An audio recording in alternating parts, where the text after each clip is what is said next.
बच्चों, स्वागत है आपका सरस्वती कोचिंग सेंटर में। लास्ट लेक्चर के अंदर हमने पढ़ा था कूलम्ब्स लॉ के बारे में। उसी में हमारा एक रिजल्ट आया था बच्चों। लास्ट में हम लोग बात कर रहे थे रिलेटिव इलेक्ट्रिकल परमिटिविटी की। हमारे पास एब्सोल्यूट परमिटिविटी की बात हुई थी। आज हम लोग साथ में तो बात करेंगे रिलेटिव इलेक्ट्रिकल परमेबिलिटी की, डाइलेक्ट्रिक कांस्टेंट जिसको हम बोल रहे थे बच्चों, ठीक है, कूलम्ब्स लॉ के अंदर। और साथ में हम बात करेंगे जो परमिटिविटी हमने पढ़ा, इलेक्ट्रिकल परमिटिविटी पढ़ा किसी भी मीडियम का, उसकी यूनिट्स क्या रहेंगी, डायमेंशंस क्या रहेंगी, उसकी वैल्यू क्या रहेंगी, बोर्ड एग्जाम के अकॉर्डिंग भी हम बात करेंगे साथ में। देखिए, तो सबसे पहले मैं आपको बता दूं कि हमारे पास जो कूलम्ब्स लॉ था वो ये था कि F is equal to 1/4 pi epsilon not into Q1 into Q2 upon R square. हमारे पास ये कूलम्ब्स लॉ है बच्चों। यानी कि जो कूलम्ब्स लॉ है वो फोर्स के बारे में बताता है कि आपने कोई भी 2 पॉइंट चार्ज लिए हैं, किसी डिस्टेंस पे R पे रखा है उनको, उनके बीच में जो फोर्स काम कर रहा है बच्चों वो इसके बराबर होता है। तो हम लोग ये बात कर रहे थे कि यहाँ पे जो हमारे पास ये एप्सिलॉन नॉट है, इसको हम लोग बोल रहे थे कि सर ये हमारे पास होता है एब्सोल्यूट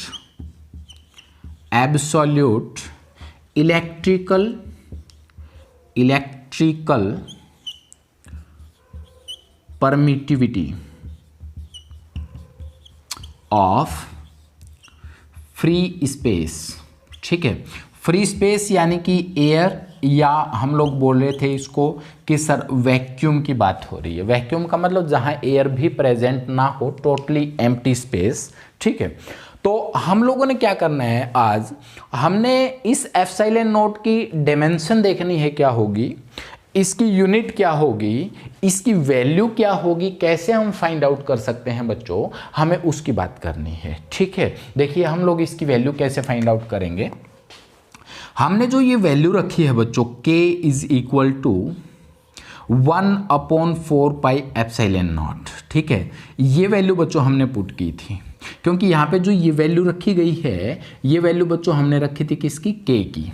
हमारे पास k क्या था, डाइलेक्ट्रिक कांस्टेंट है।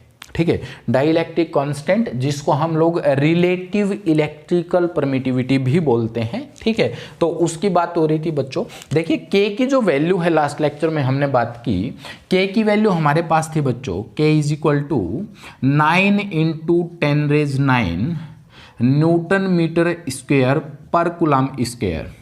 तो ये बच्चों हमारे पास ना k की वैल्यू थी SI सिस्टम में। SI सिस्टम की बात हो रही थी हमारे पास, और ये हमारे पास एयर और वैक्यूम की बात है बच्चों। ठीक है, ये वैल्यू बच्चों हमारे पास k की है, और k हमारा साथ में किसके बराबर है, 1/4 पाई एप्सिलॉन नॉट। तो हम लोग यहाँ से वैल्यू कैलकुलेट करेंगे। देखिए हमें इसकी वैल्यू चाहिए बच्चों, ठीक है ना। तो यहाँ से आप लोग एप्सिलॉन नॉट की वैल्यू निकालेंगे, तो हमारे पास ये रहेगा बच्चों 1/4 पाई इंटू k, इस तरीके से लिखा जाएगा। ठीक है, और यहाँ पे देखिए k की जो वैल्यू है बच्चों हमारे पास ये है, तो ये वैल्यू यहाँ पे पुटअप करेंगे हम, तो हमारे पास रिजल्ट रहेगा sir epsilon not equal to 1/4, pi की वैल्यू रखेंगे बच्चों 3.14, और k की वैल्यू रखेंगे 9 × 10⁹। तो जब आप इसको सॉल्व आउट करेंगे बच्चों, आपके पास वैल्यू आ रही होगी सर 8.85 × 10⁻²। ठीक है बच्चों, ये आपके पास वैल्यू रहेगी। अभी मैंने यूनिट की बात नहीं की, अभी मैंने वैल्यू की बात की है। ठीक है ना, अभी हम लोग बात करते हैं कि इसकी यूनिट की, भाई इसके पीछे यूनिट क्या लिखी जाएगी। देखिए यहाँ से निकालते हैं, यहाँ से एप्सिलॉन नॉट के लिए लिखेंगे इज इक्वल टू, देखिए ये f नीचे चला जाएगा यहाँ पे, देखिए 1/4 पाई f Q1 into Q2 upon R square. देखिए बच्चों यहाँ से इसकी कोई यूनिट नहीं होती है, कांस्टेंट है। इसके लिए आप क्या लिखेंगे, कूलम्ब स्क्वायर, यहाँ से लिखेंगे पर न्यूटन, और यहाँ से लिखेंगे पर मीटर स्क्वायर।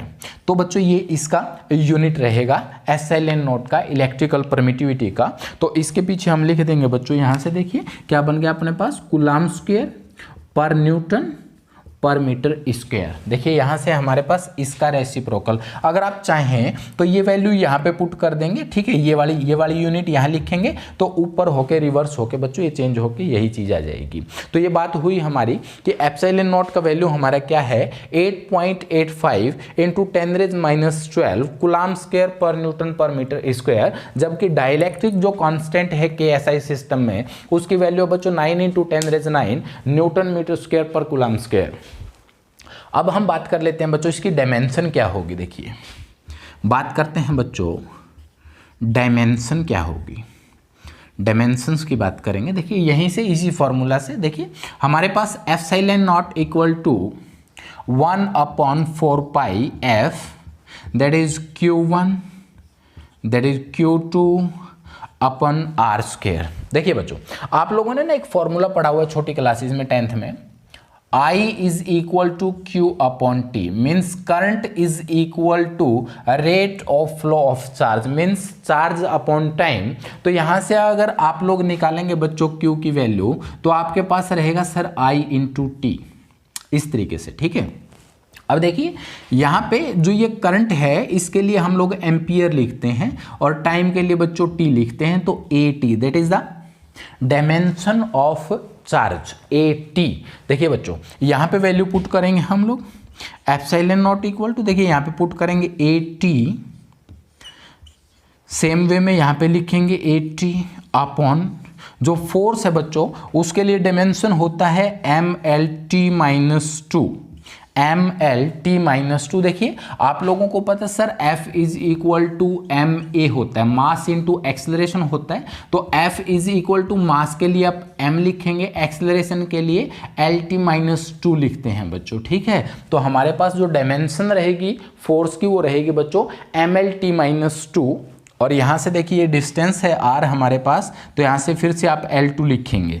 देखिए हमारे पास इसको चेंज करेंगे तो क्या बन रहा है, यहाँ पे देखिएगा ये M ऊपर जाएगा बच्चों M-1, यहाँ पे L3 बन रहा है, ऊपर जाके माइनस हो जाएगा L-3, यहाँ से हमारे पास बच्चों A2, ठीक है, यहाँ से देखिए 2 ये है, ये ऊपर जाएगा तो T⁴। तो बच्चों ये है हमारे पास डायमेंशनल फार्मूला या डायमेंशन ऑफ एप्सिलॉन नॉट, ठीक है। M-1 L-3 A2 T4 that is a dimensional formula, और बच्चों ये हमारे पास यूनिट है, ये हमारे पास इसकी बच्चों वैल्यू है। तो इस तरीके से हम लोग डायमेंशन निकाल सकते हैं, वैल्यू निकाल सकते हैं और इसकी यूनिट निकाल सकते हैं।